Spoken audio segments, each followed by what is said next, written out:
If there is holiness in our hearts, we can see the Lord Jesus Christ. Amen! Amen. বিশ্বাস করুন চা? বিশ্বাস করুন চা? You are not here by accident.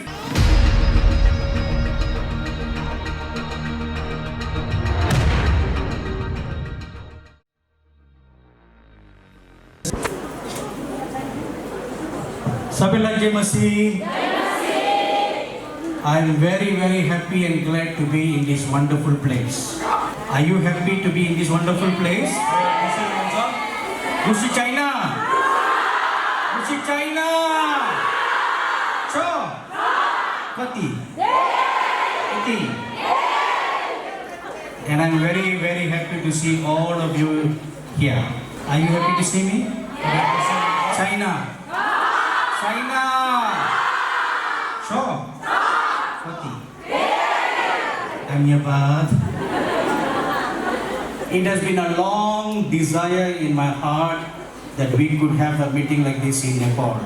Before I continue any further, I also want to greet all our sisters who are in the other two halls. Sabila Jai Masih, not for you, it's the other sisters over there. So for one moment you thought I'm greeting you second time.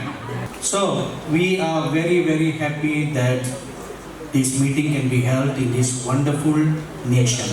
Before we proceed any further, let us all arise for a word of prayer. So one more time, I want to greet all of you in the blessed name of our dear Lord Jesus Christ. I mentioned earlier that it has been a long desire in our heart to hold a meeting like this in Nepal. Let me give you a little brief introduction about my relationship with Nepal and the Nepali people. God called me into the ministry in the year 1979.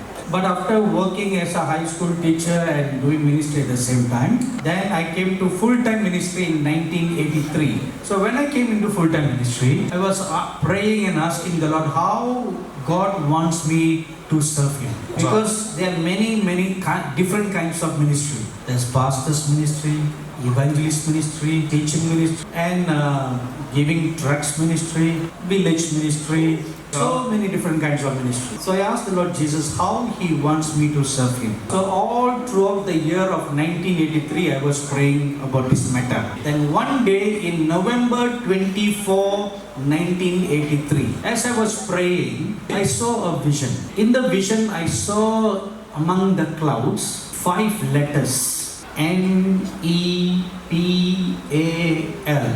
Keo. Nepal. See, you all are so smart. So I am a little smart like you. You are more smarter than me. Amen. See, you all. Take it, Joe. I'm little smart. So when I saw the letters, I said it out. Nepal.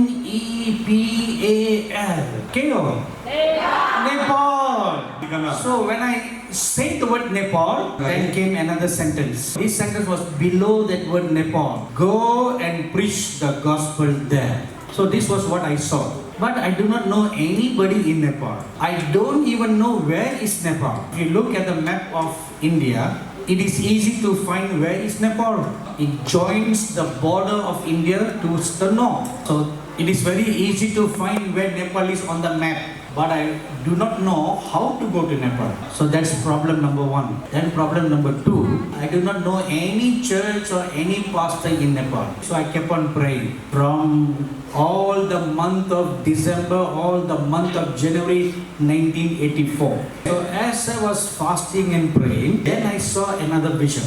In the vision, I received a pamphlet. And in the pamphlet, there was an address of a pastor's name, Kathmandu, Nepal. That's all. No other information.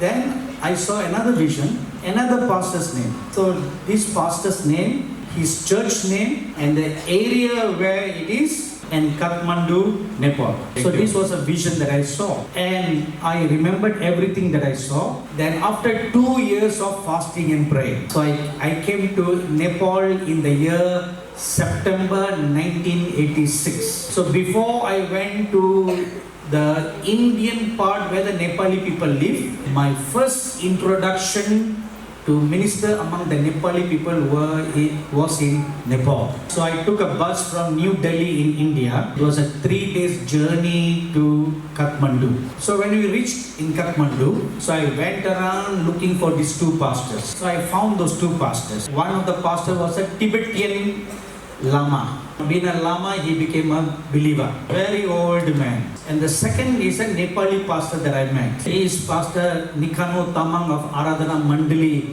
in Kathmandu. Chinunja, Patijana. So I met him in the year 1986. Is he still alive? Oh, he's in Dehradun now. Okay.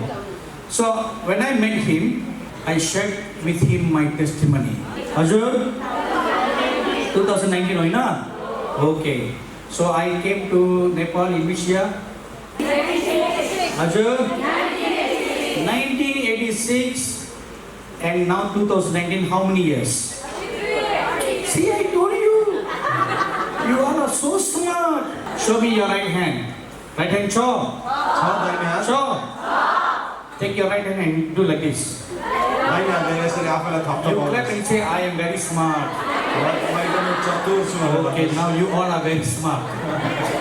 So for 33 years, God has given me as a gift for the Nepali people. Amen. Amen. So I want to give thanks to God for giving me this grace and this wonderful privilege to serve the Nepali people. And eventually when I was in among the Nepali people in Darjeeling Hills, when I was praying about my destiny, what is the purpose of my calling? This is one sentence the Lord Jesus spoke that has guided me these last 33 years. And this is what the Lord Jesus said.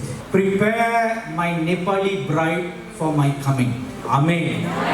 That's why all of you are gathered here today. You are part of the Nepali bride. Amen. Amen. We have been conducting many gospel meetings in the Darjeeling Hills and Sikkim, even to Bhutan. Then in the year 1997, God called me to begin a ministry among the youths. From 1997 till now, we have a regular annual meeting for the youths. And from the year 2016, God called us to begin a work among the women. That is why you all are gathered here. So this meeting is specifically only for women, not for men.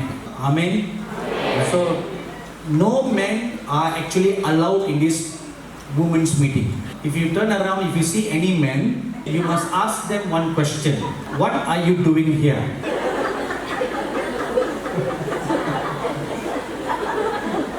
You see any men near you? Sure. Okay, ask them this question. What are you doing here? And if you all turn towards your back, you see many men seated at the back. Those men are our special invited guests. They are the very special guests of Pastor Rohit Thapa. Amen. So please turn your head to the back and wave your hands to all the pastors who are seated there and tell the pastors, we welcome you to women's meeting. Did you tell them that? We welcome you to women's meeting. So I also want to thank the Nepal Prayer Fellowship for their great kindness to invite me and organize this meeting. My dearly beloved sisters and my dear daughters, why are we here? This meeting is called Median Women's Prophetic Conference. Why are you here? You will learn the answer to this question during this conference. I want to promise you one thing on this first day. After this conference, your life will no more be the same. Amen. You will leave this conference totally changed person. And you will leave this conference with a new anointing and a new baptism from God.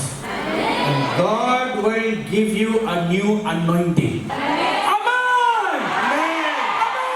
Amen! Amen! That is why God has brought you here. You are not here by accident. Amen! Amen! Biswas Kanuncha! Biswas Kanuncha! You are not here by accident. You did not come here because you wanted to come. The Holy Spirit has brought you here. Amen! And why has the Holy Spirit brought you here? Because He has a special gift for you. Amen. Amen. God has a special gift for the woman of Nepal. That is the reason for such a time as this we are gathered here. Hallelujah! Hallelujah! Hallelujah! Hallelujah! Hallelujah! So why are we here? What is the purpose of this conference? A very strange thing happened in my life in the year 2011 in the month of February. I was invited to speak at another minister's ministry staff retreat. So there was also another man of God, and all their staffs in the ministry were about 200 people. On the last day of the retreat, as we were praying for the staffs, glory of God came down in a very powerful manner in the auditorium, and our spiritual eyes were opened, and we saw the Lord Jesus Christ standing in the auditorium, as real as how you see me standing before you right now. The Bible tells us in Matthew chapter 5 verse 8 and Hebrews chapter 12 verse 14, if there is holiness in our heart, we can see the Lord Jesus Christ. Jesus ganuncha?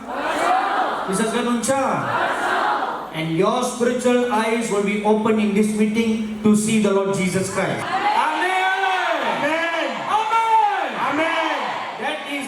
This is the important feature of the Median Conference. Your spiritual eyes will be open and you will see the glories of God. So that day when we saw the Lord Jesus Christ walking among the staffs, the Lord Jesus went and laid His blessing hands upon every one of them. Then in the middle of blessing others, the Lord Jesus turned and came walking towards me. And He spoke to me three things. What we should do in our ministry. So after saying that, He walked away. Then He turned around and He came back to me. And He looked straight into my eyes and He asked me one question. Have you ever thought what is the role of a woman in the last days? I was very surprised by that question because all my ministry is among mixed crowd of believers. I've never specifically ministered to women. Only once I ministered to a women's conference in 1991. And that was because the pastor forced me to attend the meeting. So I looked at the Lord Jesus and I said, Lord, I have never thought about what is the role of a woman in the last days. So again the Lord Jesus looked at me and without saying a word, He walked away. But that question went into my heart. You know, there is one thing we must know about the Lord Jesus. He doesn't talk unnecessarily like us. We talk grandmother story, grandfather story, great-grandmother story. We all do that. Talk all kinds of nonsense. Tico. Tico na. Oh. See my Katie from Darjeeling saying yes.